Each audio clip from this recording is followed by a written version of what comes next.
Excuse me? What song are you listening to? Here we go. Music is one of the most important pieces of art ever created, and yet people seem to ignore video game music and often call it not real music. Some people might say video game music doesn't matter, but I'd tell them to take a look at this. Did you get it now? No? Okay. There's always that one song you heard that made you realise you like music. A lot of people say that their first time hearing the Beatles was like a magical experience for them and really made them realise they love music. Well, what if I told you that that experience for me was the first level of Mario Galaxy 2?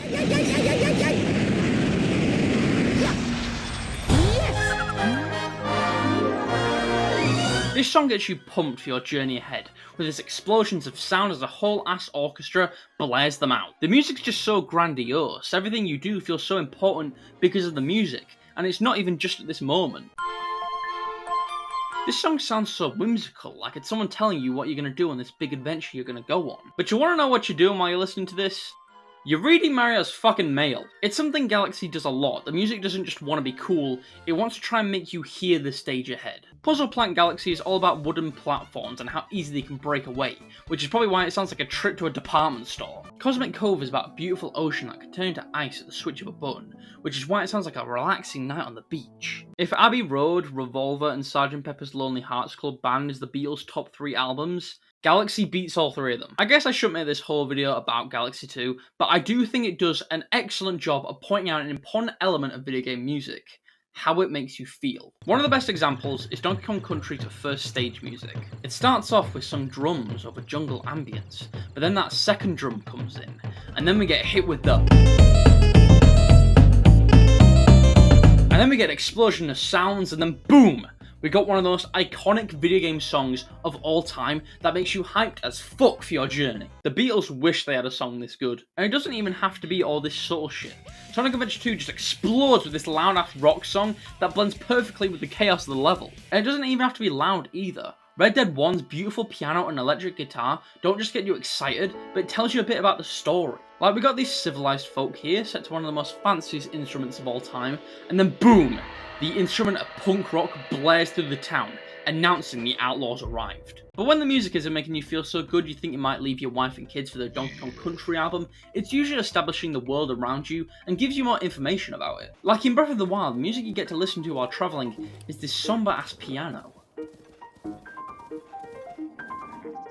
This helps build the world because most of Zelda's other music is some high intensive music to show you on a hero's journey, but Breath of the Wild's music is very sad and somber because in this world, Everyone died! Licensing music can also be very helpful with building a world, like in the Fallout series. A lot of Fallout's licensed songs are old 50s jazz because the music was made around the same time of the atomic bomb and when there was a real threat of nuclear warfare, and the songs often reflect that. Or maybe Rockstar just wanted to let people commit drive-bys while blasting some Katy Perry. Who knows? And sometimes it's just the little stuff that brings the world together with a beautiful ambience like Donkey Kong Country's cave music.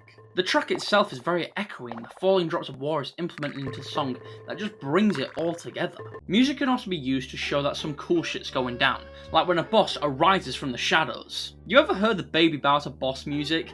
Holy shit, that gets me going. The platform shakes and the music slowly builds up as it begins to rise. And then boom! The music goes crazy with this intense and fast boss music that is bound to make anybody quake. See here, even Seikyo Katem said it was so crazy, he shat himself. There's also a great example of this in Resident Evil 2. Basically for most of RE2, you just walk around a police station with almost no music. It's just you, your footsteps, and that hungry ass zombie sexually assaulting the vending machine. But then as soon as Mr. X appears, there's this loud ass drums announcing his presence, and you don't just hear it when you're right next to him. Even if you're an entire room apart, you'll still hear the drums telling you, even though he's not here, he is close. And it doesn't even have to be this intensive boss music. One of the best moments of music telling the player some cool shit's happening is in the Snake Eater ladder climbing moment. You see, at this point in the game, it's pretty much just been non-stop action.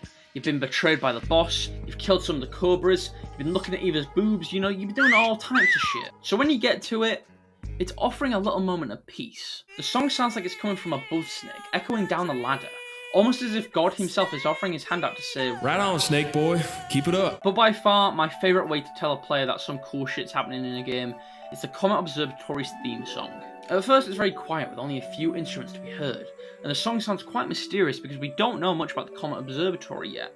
But as you progress through the game, the song grows into a fully fledged orchestra, with the music being a lot more cheerful. Now it's hard to go over every usage for music in video games because there's just too many types of it. There's music to let the player know they're safe, like in a Resident Evil safe room, music to tell the player they're about to go on an ancient heroes-like journey, or music to tell the player they can save their progress. Music can be used in a million different ways for video games, and it's just as important as a score for a movie or any other type of music.